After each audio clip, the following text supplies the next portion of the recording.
คิดถึงเมื่อไปดินแดนไกลตาครั้งหนึ่งทุกสิ่งยังฟังหัวใจชวนให้คิดถึงจนติดไปนอนตะลึงฝันไปต่างๆนานอนแล้วตื่นขึ้นมาแล้วพาใจเหงาคงเป็นเพราะเฮานอนฝันถึงเขาเมื่อยล้า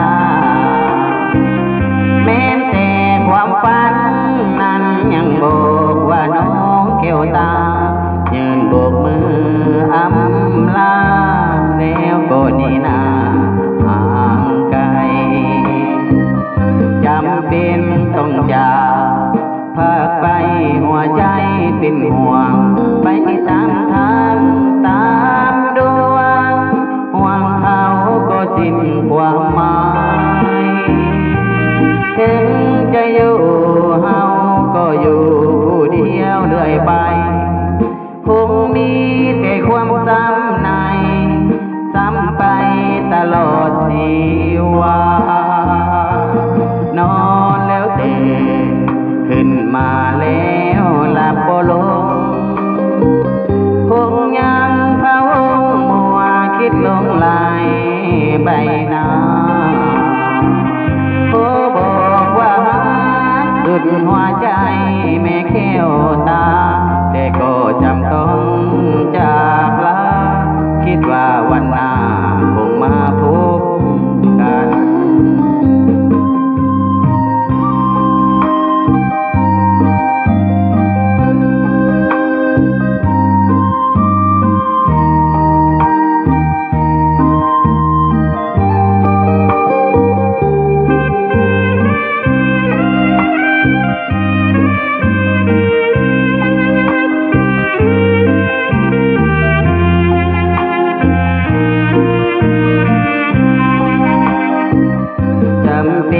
ต้องจาก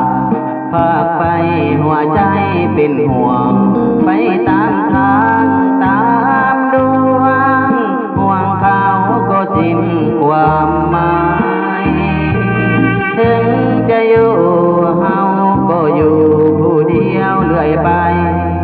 คงมีแต่ความซ้ำในซ้ำไปตลอดชีวานอนแล้วตื่